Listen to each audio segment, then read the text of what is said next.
नमस्कार. मानदेश भूषण मध्ये सर्वांचे स्वागत. आज आपण मान तालुक्यातील पळशी गावच्या हद्दीत असलेल्या पंचभाई आणि माळवे वस्तीत आलेलो आहोत. आपल्याला जे मंदिर दिसत आहे ते मंदिर आहे श्री तुळजाभवानी देवीचं आणि या देवीची यात्रा मोठ्या प्रमाणात भरत असते.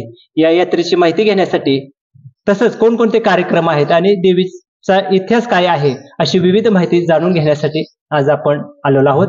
आज आपल्या बरोबर आहेत ते सर्व युवा कार्यकर्ते आहेत. खरं तर कोणताही कार्यक्रम असला काही युवा कार्यकर्ते पहिल्यांदा आपल्याला भेटत असतात आणि सर्व जबाबदारी ती पार पाडत असतात. आणि आज आपल्याला खास करून माहिती देण्यासाठी हे युवा कार्यकर्ते आज आपल्या मानदेश भूषण सोबत आहेत. आता आपण देवीच्या मंदिरात आलेलो आहोत. आपल्याला देवीचं दर्शन झालेलं आहे. आता आपण मंदिर परिसरात आलेलो आहोत. मंदिर परिसर भाविकांच्या गर्दीने फुलून गेलेला आहे. खरं तर पळशी परिसरातील भाविक मोठ्या संख्येने येत असतात. नवसाला पावणारी ही देवी सर्वत्र प्रसिद्ध आहे. नवसाला पावणारी देवी म्हणून सर्वत्र प्रसिद्ध आहे.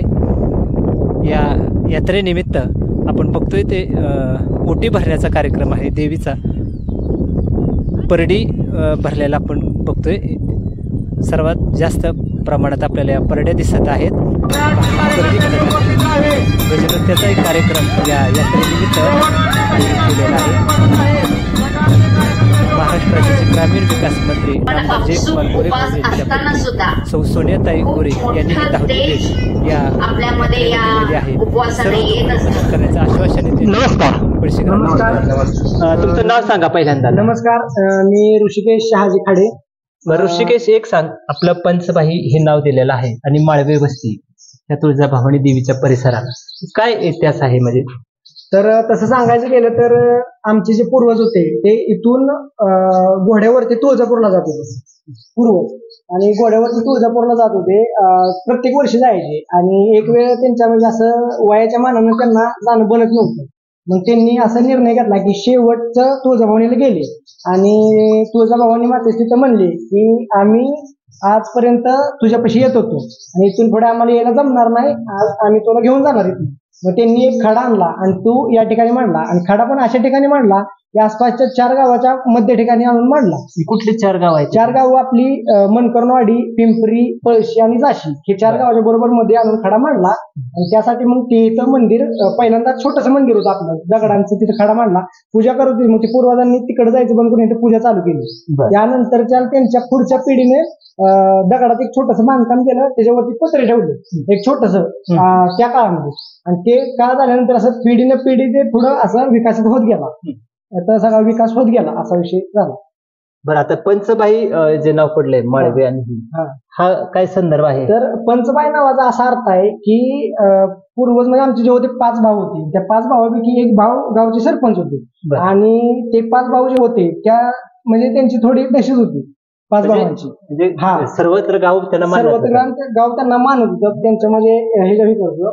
आणि त्या 5 भावांच्या पासून पंचभाई नाव पडलं वस्तीसाठी या परिसराला. आणि शेजारीच आपली माळवे वस्ती. ते प्रत्येक कार्यक्रमात सहभागी असतात, म्हणजे सगळे आम्ही मिळून मिसळून करतो कार्यक्रम. बरं, मला सांगा, खरं तर आता तुम्ही सांगितलेलं आहे देवीची किती वर्षापासून यात्रा भरवताय काय साधारण? देवीची यात्रा म्हणजे ती जोपर्यंत खाड आणला तिथून ते करत होती. आणि पहिल्यांदा तिथं जे आपलं हे भोजनाचं असतं त्या टाइमला खीर करायची, जुन्या काळी खीर करायची. आणि मग आमच्या वडीलधाऱ्या माणसांपासून यांनी हे चालू केलं, भोजन चालू केलं, महाप्रसाद मोठ्या प्रमाणात चालू केला.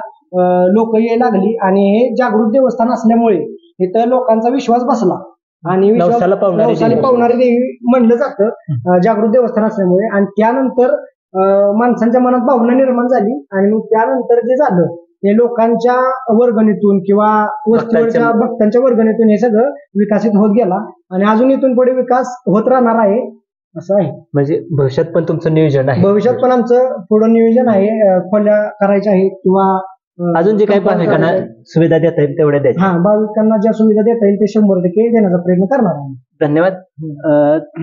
तुमचं नाव सांगा. आता मी शुभम दिलीप खाडे. शुभम, आता एक सांग, खरं तर तुम्ही यात्रेत खूप चांगलं काम करताय ह्याच्यात प्रश्न असा आहे की यात्रेत आपली देवी दुर्गा माता बसल्यानंतर कोणकोणते कार्यक्रम असतात? देवी माता बसल्यानंतर गट स्थापना झाल्यानंतर या ठिकाणी दररोज सायंकाळी गाड्यांचा कार्यक्रम घेतला जातो. खूप असे मोठ्या प्रमाणात भावी भक्त गोळा होतात इथे. तसेच महिलांसाठी दांड्यांचाही कार्यक्रम असतो इथं आणि महिलांनी भरपूर सहभाग करतात इथं. नंतर अधूनमधून कीर्तनाचाही कार्यक्रम घेतला जातो इथे. आणि शेवटच्या दिवशी खूप मोठे असं जत्रा वगैरे भरते व तेथे जेवणाचा महाप्रसाद असतोय. पुन्हा येथे खेळणी तसेच माणसांची सर्व यात्रेचं स्वरूप येतं. आणि इथं माणूस खास करून असं उपास सोडण्यासाठी शेवटच्या दिवशी येतात. जागृत देवस्थान असल्यामुळे माणसांचे नवस वगैरे सगळं पूर्ण करायला माणूस इथे येतं आणि इथं मोठ्या प्रमाणात लोकांची उपस्थिती असते. बरं, आता एक सांग, आपल्या देवीच्या मंदिरात हा तुळजाभवानी म्हणजे या दुर्गोत्सव भरतोच, पण अन्य कुठला असा भरतो का गणपती उत्सव किंवा या मंदिरामध्ये? मंदिर म्हणजे छोटा असतो की आपला प्रत्येक वर्षाप्रमाणे असल्याप्रमाणे सर्व सण केले जातात इथे येऊन. दिवाळी साजरी केली जाते, नंतर आपला कुठला नवीन वर्षाचा सण तो सगळे सण इथे केले जातात येऊन. गणपती बी इथे केला जातो येऊन. केला जातो. तिथे भावी भक्त भरपूर येतात इथे. धन्यवाद. नमस्कार, तुमचं नाव सांगा आता. माझं नाव अमित खाडे. बरं, आता एक सांगा, खरं तर ह्या दोघांनी माहिती सांगितलेली आहे, पण अजून आपल्या यात्रेचं काय वेगळं पण आहे? यात्रेचं वेगळेपण म्हणजे कसं असतं, वर्षभर प्रत्येक जण आपापल्या कामात व्यस्त असतो. बरं. परंतु बाहेर परगावी सर्व नोकरीमुळे, कामामुळे, धंद्यामुळे जरी असले तर हे 9 दिवस आमच्यातील म्हणजे पंचमाई वस्तीवरील जे बाहेरगावी असणारे नोकरीमुळे ते सर्वजण आवर्जून 9 दिवस इथे उपस्थित राहतात. आणि सर्वांच्या एकमुखानं एक दिलानं जत्रा साजरी करतात. बरं, अजूनही आपली यात्रा म्हटलं तर वेगळे मान्यवर येत असतात. असे पण काही मान्यवर आपल्याकडं काही येत असतील ना? प्रत्येक यात्रेच्या वेळेस आवर्जून आमच्याकडे म्हणजे बाहेरचे मान्यवर असतात. दरवर्षी आपले ग्रामविकास मंत्री, आपल्या तालुक्याचे आमदार जयकुमार गोरे, इथून पाठीमाग जयकुमार भाऊ आपले आमदार म्हणून दरवेळेस उपस्थित राहत होते. यावेळेस जरा कामाच्या धावपळीमुळे पूरग्रस्तांचा पाहणी दौऱ्यामुळे त्यांना वेळ भेटला नाही, तरी सुद्धा आवर्जून त्यांच्या सुविद्य पत्नी सोनियाताई गोरे मॅडम आवर्जून उपस्थित राहिल्या होत्या. म्हणजे भाऊंच्या नियमित आजपर्यंत जपलेली आहे, परंपरा जपलेली आहे भावने आजपर्यंत. आता यात्रेच्या निमित्तानं काय भावना मागणार आहात का नाही? भाऊंच्याकडे तर नेहमी आमची मागणी असते, भाऊ पूर्ण करतातच. तरी यावेळेस आता मंत्री झाल्यापासून आमच्याकडे त्यांची एक मागणी असणारच आहे. देवीसाठी काय खास? देवीसाठी खास करून आम्ही त्यांच्याकडे इथं कंपाऊंडचं आपल्याला त्यांच्याकडे मागणी करणार आहे आम्ही. आणि काल मॅडमच्याकडे पण केलेली आहे. झाडांसाठी कंपाऊंडची मागणी केलेली आहे. कंपाऊंड झाडे तर लागली ना, म्हणजे कसं परिसर चांगला, परिसर. धन्यवाद.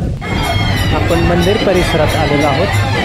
महिला देवीचं दर्शन घेताना आपण दृश्य पाहतो. महिलांनी दर्शन घेण्यासाठी गर्दी केलेली आहे.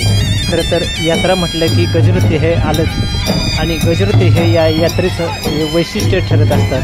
आपण बघतोय ते गजरुते खेळताना दृश्य आपल्याला पाहावयास मिळत आहे. खरं तर यात्रेचं दुसरं एक वैशिष्ट्य ठरत असतं ते महाप्रसाद. मोठ्या प्रमाणात महाप्रसादाचं नियोजन केलेलं आहे आणि महाप्रसाद घेताना आपण दृश्य पाहत आहे. दृश्य पाहतोय ते परिसरातील भाविक महाप्रसाद घेत आहेत. दृश्य आहे ते महाप्रसादाचे दृश्य आहे. मंदिर परिसरात वेगवेगळ्या देवांचं दर्शनही भाविक यात्रेनिमित्त घेत असतात. आपण मंदिर परिसरातील देव पाहत आहे आणि भाविक त्याचं दर्शन घेत आहेत. बरं, एक सांगा, आता पुन्हा तुम्हाला एक प्रश्न विचारतो. खरं तर तुम्ही पंचबाई किंवा देवाची माहिती दिलेली आहे, पण पुढील वर्षी काही नियोजित कार्यक्रम असतात, वेगळे असतात, असं काही नियोजित कार्यक्रम आहे का? 100% आमचा कार्यक्रम पुढील वर्षाचा आहे, आधीच ठरलेला असतो. आणि प्रत्येक म्हणजे जे नोकरदार वर्ग आहेत ते कोण ना कोण कार्यक्रम घेत असते. तसंच आमचा पुढील वर्षी 9व्या दिवशी ज्या दिवशी कार्यक्रम असेल त्या दिवशी आपले हबप इंदोरीकर महाराज यांचं कीर्तन आयोजित केलेलं आहे. कीर्तन दिलेलं आहे त्यांनी. आणि प्रत्येक वर्षी बारूड वगैरे असते, कोण ना कोण म्हणजे मंदिराचे जे करतोय आपण, त्या पुढच्या वर्षी याच दिवशी कीर्तनाचा कार्यक्रम आयोजित केलेला आहे. इंदोरीकर महाराज येणार म्हणजे उपस्थित तारीख मिळालेली आहे, तारीख मिळाली, तारीख आत्ताच घेऊन ठेवलेली आहे. काय कुठली तारीख आहे साधारण तुम्हाला? काय यात्रेच्या 9व्या दिवशी कार्यक्रम 20 तारीख आहे. 20 सप्टेंबर का ऑक्टोबर? 20 ऑक्टोबर आहे. 20 ऑक्टोबर म्हणजे 20 ऑक्टोबर 2026 कार्यक्रम. महाराष्ट्रातील प्रसिद्ध कीर्तन इंदोरीकर महाराजांचं कीर्तन. येणार. आणि ते अजून सांगायचं गेलं तर आमचे इथून पुढचे जे 5 वर्षाचे महाप्रसाद आधीच बुक झालेला आहे, म्हणजे प्रत्येक वर्षी होतो. बरं. प्रत्येक वर्षी पुढील 5 वर्षाचे महाप्रसाद आधीच बुक असतो सगळ्यांचा. असं आहे. म्हणजे त्याचं अगोदरच नियोजन 5 वर्षाचं झालेलं झालेलं असतं. आता एक सांगा तुम्ही, साधारण आपली यात्रा म्हटलं की किती लोक ऍव्हरेजली येत असतील? गेले आम्ही साधारणतः 10 महाप्रसाद वर्षापासून महाप्रसाद करतोय, त्यात नेहमी वाढ होत आहे. बरं. गेले 1,000 ते 1,000, 2,000, 3,000 असं वाढत जवळजवळ यावर्षी आम्ही 4,000 लोकांचं अन्नदान केलंय. मोठ्या प्रमाणात दरवर्षी अन्नदान म्हणजे मोठ्या प्रमाणात वाढत चालले. लोक भाविक जेवढे येतात इथून आमचं एकच नियोजन आहे की इथून एकही भाविक बिगर महाप्रसादाचा माघारी नाही गेला पाहिजे. इथून साधारणतः अजून पुढील 4-5 वर्षे आता म्हणजे महाप्रसाद जो आहे ते देणारे अन्नदाते आहेत, त्यांनी तारीख घेऊन ठेवलेली आहे. आपल्या तुळजाभवानी मातेचा आशीर्वाद म्हणावा लागेल. हो, आशीर्वादच म्हणावा लागेल. नवसाला पावणारे देवी. बरोबर. त्याच्यामुळे तर लोकांना नियोजन करावं लागतं. लोकांना नियोजन आम्हाला खूप मोठ्याने इथून सुद्धा आम्ही पुढील काळात मोठं नियोजन करणार आहे. यात्रा आम्ही 100% वाढवत नेण्याचा प्रयत्न करणार आणि 100% वाढणार देवीच्या. पंचबाई मंडळाच्या म्हणजे जे आमचे पंचबाई लोक आहेत त्यांच्या नियोजनाने इथून पुढे पण मोठ्या प्रमाणात यात्रा साजरी करणार. आणि एक महत्वाचं सांगायचं म्हणजे या गावातलं पळशी गावातलं अधिकाऱ्यांचं गाव आहे. या गावातली सगळ्यात मोठी नवरात्री उत्सवाची यात्रा इथे होती. आणि आसपासच्या गावातली माणसं येतात, आसपासच्या परिसरातली सगळी माणसं येऊन दर्शन घेऊन जातात. उपास सोडायचा इथे येऊन उपास सोडून जातात. देवीच्या दारात उपास सोडण्याची मोठी मगाशी पहिलं परडीचं पण बरंच मोठं प्रमाण होतं. जास्त प्रमाण म्हणजे तुमच्याकडे आहे. निस्वार्थी मदत करणारे लोक आहेत. आम्हाला निस्वार्थीपणे मदत इथं येऊन लोक देऊन जातात. आसपासचे माळी वस्ती म्हणा, आसपासचे जे परिसरातले आहेत पळशी गावातील भाविक भक्तजन इथं येऊन मदत करतात सगळ्या. धन्यवाद. खरं तर आपण देवाची माहिती, इतिहास आणि कार्यक्रमाची माहिती घेत असताना आपण वडीलधारी आपल्या मानदेश भूषण सोबत असतात. खरं तर प्रेक्षकांना ह्या वेळेला सगळे बघायला मिळत आहे, ते तरुणाई बघायला मिळत आहे. आणि खरोखरच तरुणाईने चांगली गोष्ट केलेली आहे. आपले पाठीमागचा इतिहास जाणून घेतलेला आहे आणि तोच इतिहास मानदेश भूषणशी बोलताना त्यांनी सांगितलेला आहे. सर्वांना मानदेश भूषण परिवारातर्फे मनपूर्वक धन्यवाद.